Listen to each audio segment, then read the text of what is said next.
नमः शिवाय। आज मैं आपको संतान सतमी व्रत कथा सुनाती हूँ। सबसे पहले आप अपने हाथों में थोड़े से पुष्प और अक्षत रख लें, उसके बाद कथा सुनें।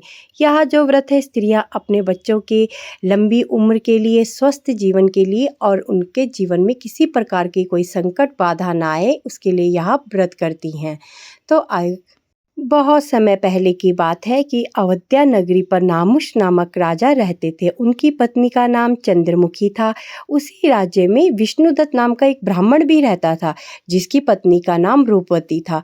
रानी और रूपवती आपस में बहुत घनिष्ठ सखियां थीं, लेकिन दोनों की कोई संतान नहीं थी।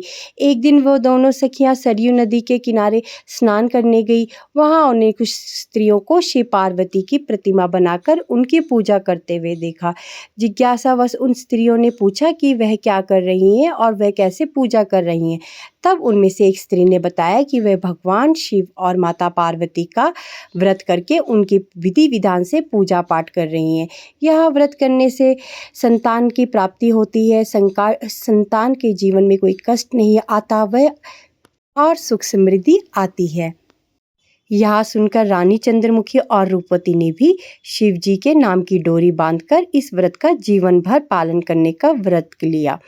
लेकिन समय बीतने के साथ साथ दोनों अपना संकल्प भूल गई। परिणाम स्वरूप मृत्यु के बाद रानी चंद्रमुखी ने वानरी योनि में और रूपवती ने मुर्गी योनि धारण की। पशु योनि भोगने के बाद उन्हें पुनः मानव जन्म मिला। इस बार चंद्रमुखी का विवाह मथुरा के राजा पृथ्वीनाथ से हुआ और वहां रानी ईश्वरी कहलाने लगी। वहीं रूपवती का जन्म एक ब्राह्मण परिवार में हुआ और उसका नाम भूषणा रखा गया। भूषणा का विवाह एक राजपुरोहित से हुआ। इस जन्म में भी दोनों आपस में बहुत घनिष्ठ सखियां रही। संकल्प पूरा न करने के कारण रानी ईश्वरी को संतान सुख नहीं मिला। वृद्धावस्था में उसे गूंगा बहरा पुत्र तो प्राप्त हुआ, लेकिन 9 वर्ष की आयु में उसकी मृत्यु हो गई।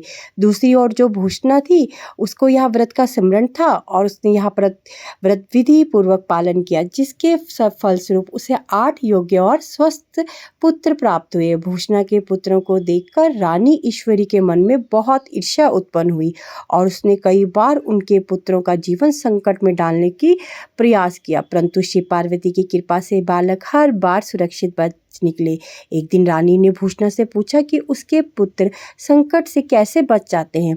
तब भूषणा ने पूर्व जन्म की पूरी कथा सुनाई और बताया कि वह संतान सतमी का व्रत करती है, इसी कारण उसके बच्चे हर बार बच जाते हैं।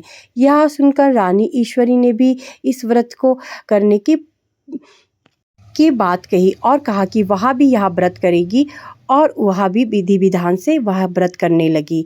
और फिर अंततः भगवान शिव और माता पार्वती की कृपा से उन्हें एक सुंदर पुत्र का जन्म हुआ।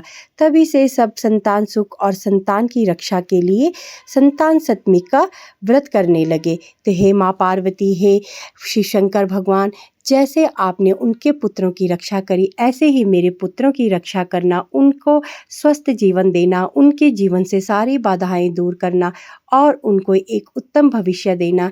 एक ऐसी अति संतान सतमी व्रत कथा। यह मनोकामना करके पुष्प और जो अक्षत्र हैं वह भगवान शिव शंकर के चरणों में समर्पित कर दे। ओम नमः शिवाय। राधे राधे।